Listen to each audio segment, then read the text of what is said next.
దేవుని నామమునకు మహిమ కలుగునుగాక. అనుదిన పరిశుద్ధ గ్రంథ పఠనం. డిసెంబర్ 13. ప్రార్థన. దయగల తండ్రి, కృపగల దేవ, పరిశుద్ధుడానికి వందనాలు, స్తోత్రాలు. గడిచిన దినములు నీ కృపలో జ్ఞాపకం చేసుకుని మరొక నూతన దినము మా జీవితాల్లో ప్రవేశపెట్టినందుకు మీకు వందనాలు ప్రభా. ఈ దినం వాక్యం చదువుతుండగా నీ ఆత్మతో నింపి నడిపించండి.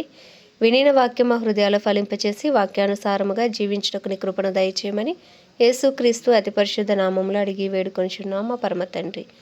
ఆమేన్. హెబ్రీయులకు రాసిన పత్రిక 5 నుండి 7 అధ్యాయములు. 5వ అధ్యాయము. ప్రతి ప్రధాన యాజకుడును మనుషులలో నుండి ఏర్పరచబడిన వాడే పాపముల కొరకు అర్పణలను బలులను అర్పించుటకు దేవుని విషయమైన కార్యములు జరిగించుటకై మనుషుల నిమిత్తము నియమింపబడును. తాను కూడా బలహీనత చేత ఆవరింపబడి ఉన్నందున అతడు ఏమీ తెలియని వారి ఎడలను, త్రోవ తప్పిన వారి ఎడలను తాలిమి చూపగలవాడై ఉన్నాడు. ఆ హేతువు చేత ప్రజల కోరిక ఎలాగూ అలాగే తన కొరకును పాపముల నిమిత్తము అర్పణము చేయవలసిన వాడై ఉన్నాడు. మరియు ఎవడునూ ఈ ఘనత తనకు తానే వహించుకొనడు గాని అహరోను పిలువబడినట్టుగా దేవుని చేత పిలువబడిన వాడే ఈ ఘనత పొందును. అటువలే క్రీస్తు కూడా ప్రధాన యాజకుడగుటకు తన్ను తానే మహిమపరచుకొనలేదు. కానీ నీవు నా కుమారుడవు, నేడు నిన్ను కని ఉన్నాను అని ఆయనతో చెప్పిన వాడే ఆయనను మహిమపరిచెను. ఆ ప్రకారమే నీవు మెల్కీసెదెకు యొక్క క్రమము చొప్పున నిరంతరము యాజకుడివై ఉన్నావని మరి ఒక చోట చెప్పుచున్నాడు. శరీరధారి అయి ఉన్న దినములలో మహారోదనముతోనూ కన్నీళ్లతోనూ తన్ను మరణము నుండి రక్షింపగలవానికి ప్రార్థనలను యాచనలను సమర్పించి భయభక్తులు కలిగి ఉన్నందున ఆయన అంగీకరింపబడెను. ఆయన కుమారుడై ఉండియు తాను పొందిన శ్రమల వలన విధేయతను నేర్చుకునెను. మరియు ఆయన సంపూర్ణ సిద్ధి పొందినవాడే మెల్కీసెదెకు యొక్క క్రమములో చేరిన ప్రధాన యాజకుడని దేవుని చేత పిలువబడి తనకు విధేయులైన వారికి అందరికీ నిత్యరక్షణకు కారకుడాయను. ఇందును గూర్చి మేము చెప్పవలసినవి అనేక సంగతులున్నవి గాని మీరు వినుటకు మందులైనందున వాటిని విశదపరచుట కష్టము. కాలమును బట్టి చూచితే మీరు బోధకులుగా ఉండవలసిన వారై ఉండగా దేవోక్తులలో మొదటి మూలపాఠములను ఒకడు మీకు మరలా బోధింపవలసి వచ్చెను. మీరు పాలు త్రాగవలసిన వారే గాని బలమైన ఆహారము తినగలవారు కారు. మరియు పాలు త్రాగు ప్రతివాడును శిశువే గనుక నీతి వాక్య విషయములో అనుభవం లేనివాడై ఉన్నాడు. వయసు వచ్చిన వారు అభ్యాసము చేత మేలు కీడులను వివేచించుటకు సాధకము చేయబడిన జ్ఞానేంద్రియములు కలిగి ఉన్నారు గనుక బలమైన ఆహారము వారికే తగును. 6వ అధ్యాయము. కాబట్టి నిర్జీవ క్రియలను విడిచి మారు మనసు పొందుటయు, దేవుని యందలి విశ్వాసమును బాప్తిస్మములను గూర్చిన బోధయు, హస్త నిక్షేపణమును, మృతుల పునరుద్ధానమును, నిత్యమైన తీర్పును పునాది మరలా వేయక క్రీస్తును గూర్చిన మూలోపదేశము మాని సంపూర్ణ మగుటకు సాగిపోదుము.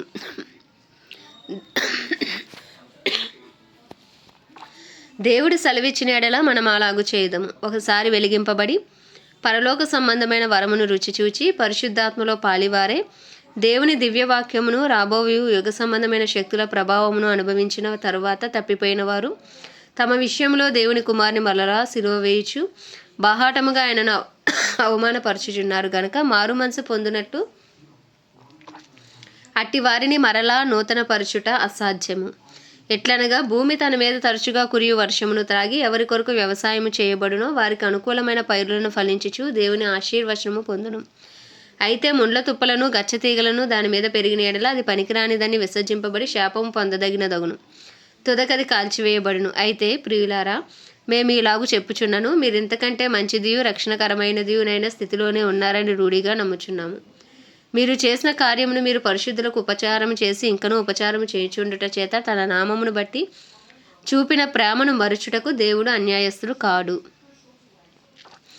మీరు మందులు కాక విశ్వాసము చేతను ఓర్పు చేతను వాగ్దానములను స్వతంత్రించుకుని వారిని పోలి నడుచుకున్నట్లుగా మీలో ప్రతివాడును మీ నిరీక్షణ పరిపూర్ణమగు నిమిత్తము మీరు ఇదివరకు కనుపరిచిన ఆసక్తిని తుదమట్టుకు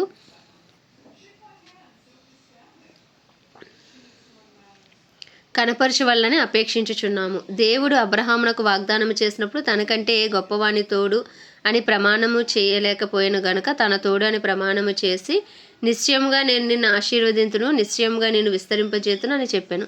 ఆ మాట నమ్మి అతడు ఓర్పుతో సహించి ఆ వాగ్దాన ఫలము పొందెను. మనుష్యులు తమ కంటే గొప్పవాని తోడు అని ప్రమాణము చేతురు. వారి ప్రతి వివాదములోనూ వివాదాంశము పరిష్కారము చేయునది ప్రమాణమే. ఈ విధముగా దేవుడు తన సంకల్పము నిశ్చలమైనదని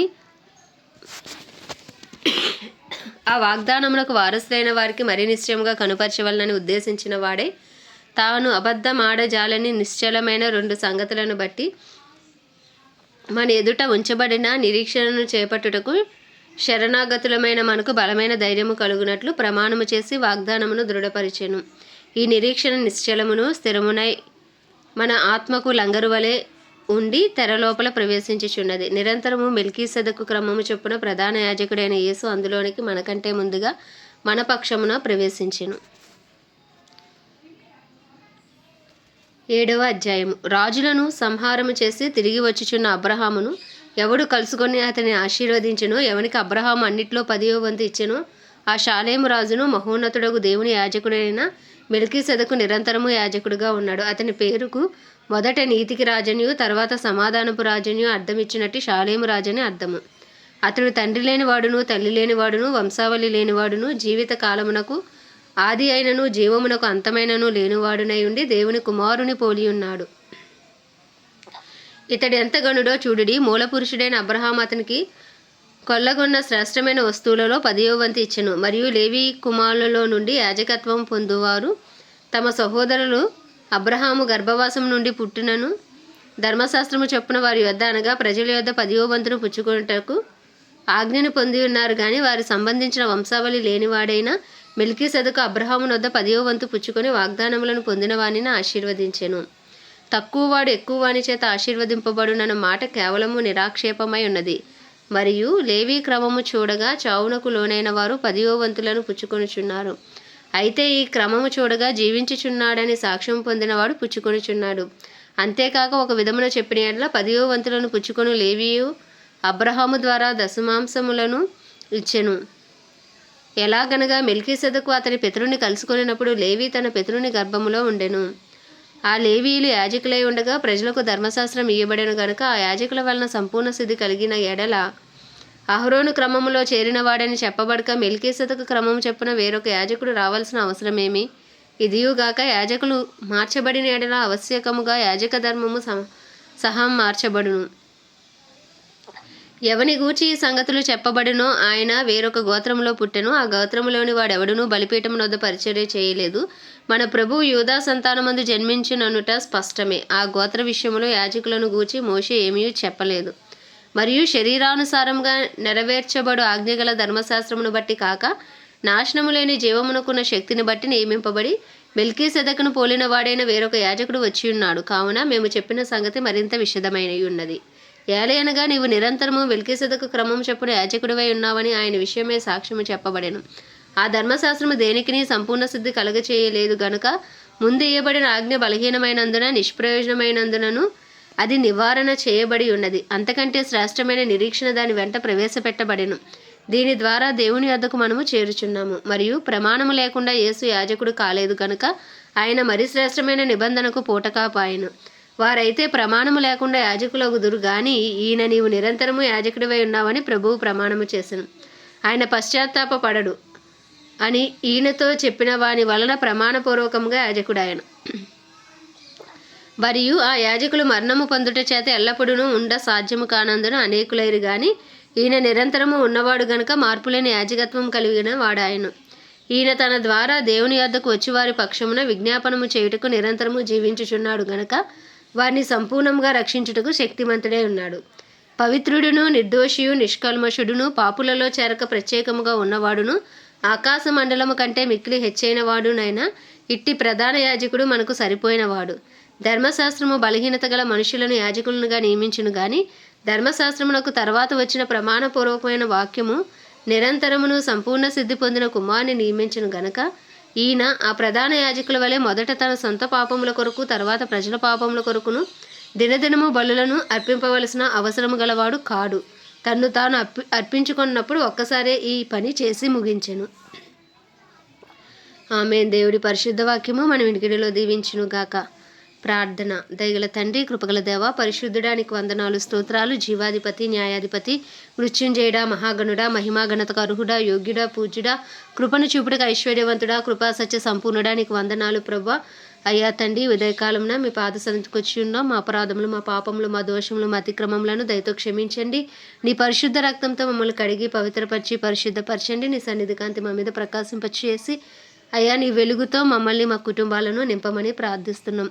అయ్యా మా కుటుంబస్తుల పాపములు సైతం దయతో క్షమించండి. రక్షణార్థమైన కృపను మా కుటుంబాల్లో మీరు విస్తరింపచేయండి, మీరు ఆకర్షించండి. అయ్యా మా కుటుంబాల్లో వెలుగు కలుగునుగాకని ప్రార్థిస్తున్నాం. మా ఇరుగు పొరుగు బంధువులు, స్నేహితులు అందరినీ మీ హస్తాలకు అప్పచెప్పుకుంటున్నాం ప్రభు. ఎవరికైతే మారు మనసు రక్షణ అనుభవం లేదో వారందరినీ మీరు రక్షించండి. వారి మనోనేత్రాలు తెరిచి వారి హృదయాలు తెరవమని ప్రార్థిస్తున్నాం. మా పట్టణాన్ని జ్ఞాపకం చేసుకొని మా పట్టణాన్ని రక్షించండి. మా పట్టణంలో ఏ ఒక్క ఆత్మ నరకాగ్నిపాలు కాకుండా నీ కృపను అనుగ్రహించమని వేడుకొంచున్నాం. దైవజనులందరి కొరకు ప్రార్థిస్తున్నాం ప్రభా. ధైర్యంతో వాక్యమును బోధించి అనుకూలమైన సమయంలో వారికి అనుగ్రహించండి. వారి రాకపోకలని కాపుదల భద్రత ఉంచండి.